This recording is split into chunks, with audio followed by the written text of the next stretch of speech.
Chavda sir lecture के YouTube channel में आपका स्वागत है। फिजिक्स के अध्याय 1 के 4-5 पार्ट हम आगे देख चुके हैं। हमने गॉस नियम पढ़ा, हमने बिंदु आवेश पर विद्युत क्षेत्र की तीव्रता पढ़ी। अब आगे का स्टार्ट करते हैं। अगर आपने अभी तक चैनल को सब्सक्राइब नहीं किया है तो चैनल को सब्सक्राइब कर लें, वीडियो को लाइक करें, कमेंट करें और वीडियो को अधूरा न देखें, पूरा देखें, क्योंकि अगले वीडियो तक जाने के लिए पुराना वीडियो पहले पूरा देखना बहुत जरूरी होता है। तो आप ये भी वीडियो अगर देख रहे हैं तो ये वीडियो भी पूरा देखें, क्योंकि पूरा देखोगे तो ही आपको कुछ समझ में आएगा। और ये समझ में आएगा, ये वीडियो बहुत ज्यादा इंपॉर्टेंट है इस चैप्टर के लिए। अगर ये समझ में आएगा तो ही पीछे 2 बड़े प्रश्न आ रहे हैं वो भी समझ में आएंगे। तो आइए बिना देर करे शुरुआत करते हैं। सबसे पहला टॉपिक है विद्युत द्विध्रुव। विद्युत द्विध्रुव।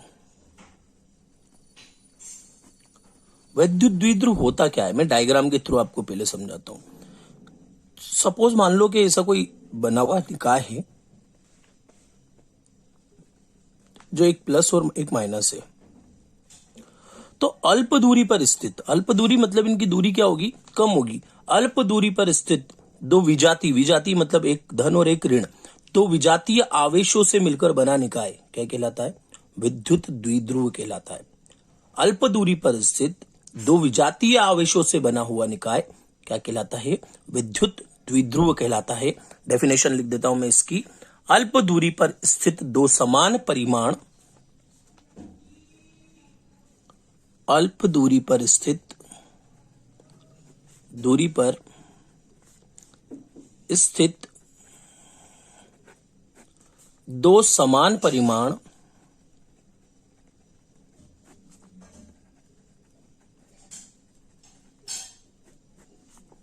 परिमाण के विजातीय आवेश, के विजातीय आवेश शो के निकाय को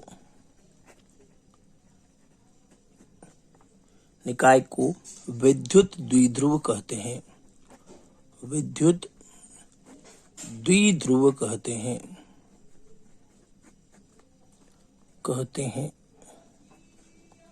अल्प दूरी पर स्थित 2 समान परिमाण के विजातीय आवेशों से बने निकाय को क्या कहते हैं, विद्युत द्विध्रुव कहते हैं।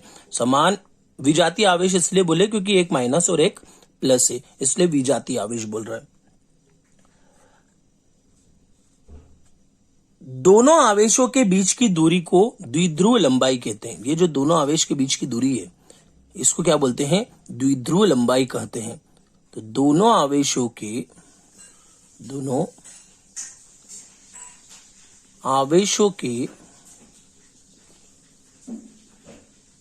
बीच की दूरी को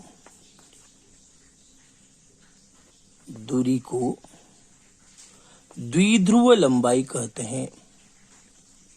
द्विध्रुव लंबाई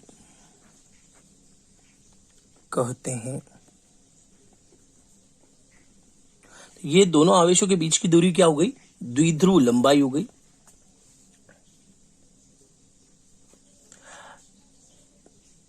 दोनों आवेशों को मिलाने वाली रेखा, ये जो मिलाने वाली रेखा है इसको द्विध्रुव अक्ष कहते हैं। दोनों आवेशों को मिलाने वाली रेखा को द्विध्रुव अक्ष कहते हैं। दोनों आवेशों को मिलाने वाली रेखा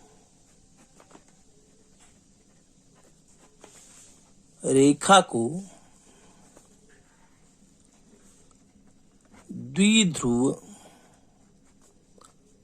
अक्ष कहते हैं।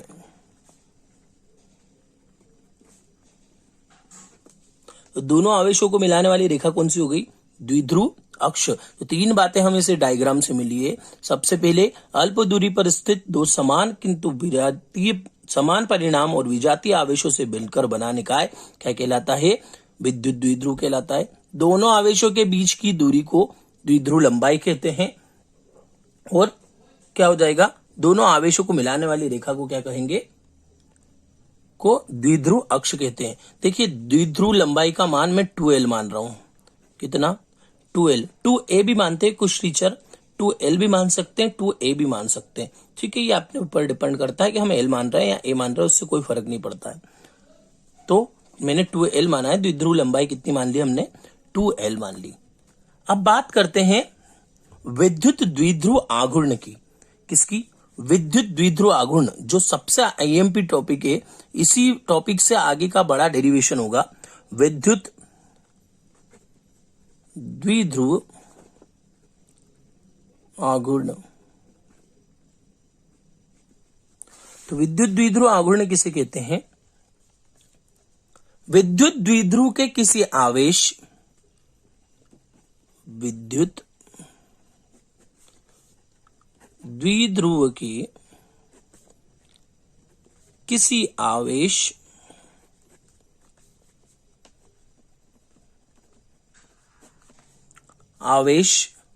और द्विध्रुव लंबाई के गुणनफल को, और द्विध्रुव लंबाई के गुणनफल को विद्युत द्विध्रुव आघूर्ण कहते हैं। विद्युत द्विध्रुव आघूर्ण कहते हैं। अब आपको बता दूं, मैं विद्युत द्विध्रुव आघूर्ण को P से रिप्रेजेंट करते हैं, इसमें कोई चेंजेस नहीं होता है। 99% बुकों में P ही मिलेगा। विद्युत द्विध्रुव आघूर्ण को किस में प्रदर्शित करते हैं, P से प्रदर्शित करते हैं। तो विद्युत द्विध्रुव आघूर्ण कैसे हो जाएगा, विद्युत द्विध्रुव आघूर्ण बराबर, क्या लिखा है उसने, विद्युत द्विध्रुव के किसी आवेश, मतलब एक आवेश गुणित दोनों आवेशों के बीच की दूरी। ये मेरा नॉर्मली फॉर्म है इसका। एक आवेश गुणित दोनों आवेशों के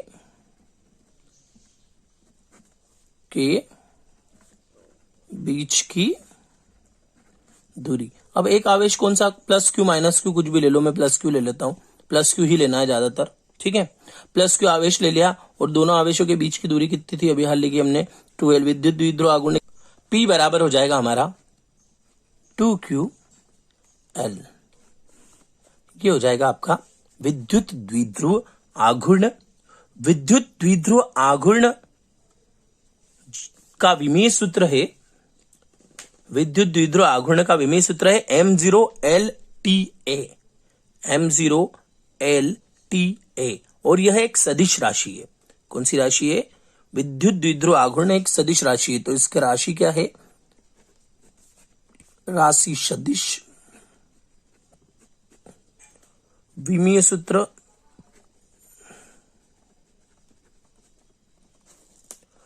सूत्र इसका है M0LTA,